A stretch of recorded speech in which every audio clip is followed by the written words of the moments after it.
নমস্কার দর্শক বন্ধুরা, ইমেজ বেঙ্গল হেলথ কেয়ার অনুষ্ঠানে আপনাদের সকলকে স্বাগত। আজকে আমরা আমাদের মধ্যে পেয়েছি director and HOD of pulmonary medicine, CMRI hospital, বিশিষ্ট চিকিৎসক ডক্টর রাজা ধরকে। স্যারকে প্রথমেই আমাদের ইমেজ বেঙ্গল হেলথ কেয়ারে অনেক অভিনন্দন এবং শুভেচ্ছা জানিয়ে আমাদের অনুষ্ঠান শুরু করছি। বর্তমানে হংকং এবং সিঙ্গাপুরে কোভিড আক্রান্তের সংখ্যা যেভাবে বাড়ছে এবং আমাদের দেশেও অল্প অল্প করে প্রতিদিন বাড়ছে, কতটা চিন্তার এই কোভিড পরিস্থিতি আমাদের জন্য? তো কোভিড যে ভাইরাসের জন্য হয় তার নাম করোনা ভাইরাস।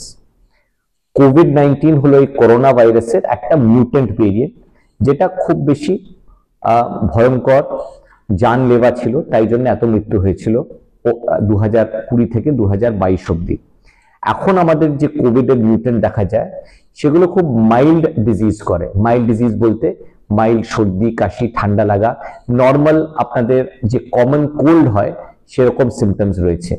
সারা পৃথিবীতে এখন JN.1 বলে একটি মিউটেন্ট দেখা যাচ্ছে, যেটা ওমিক্রনের একটি সাবভেরিয়েন্ট। এই ভাইরাসের জন্য আমরা জানি শুধু মাইল্ড ডিজিজ হয়। কোভিড আক্রান্ত কলকাতা, ভারতবর্ষে এখন আপাতত সাকুল্যে 257 জন রোগী, আর এগুলো সবকটাই মাইল্ড ডিজিজ, কাউকে হসপিটালাইজ করতে হয়নি। তাই জন্য নিশ্চিন্তে থাকুন।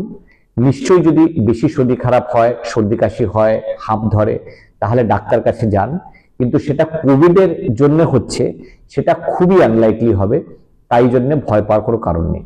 আমাদের কি বুস্টার ডোজ নেওয়ার প্রয়োজন আছে? তো এটা তো আমাদের হাতে নেই আনফরচুনেটলি। তো আমাকে যদি পার্সোনালি জিজ্ঞেস করেন, আমার মনে হয় যে আমাদের 5 বছরের জন্য অ্যানুয়াল একটা করে কোভিড বুস্টার ভ্যাকসিন নেওয়ার দরকার ছিল। আনফরচুনেটলি আমরা এটা করে উঠতে পারিনি। তার কারণ হলো আমাদের পপুলেশন বিশাল এবং সরকারের জন্য প্রত্যেক বছর এত লোককে ভ্যাকসিনেট করা ডিফিকাল্ট, মুশকিল।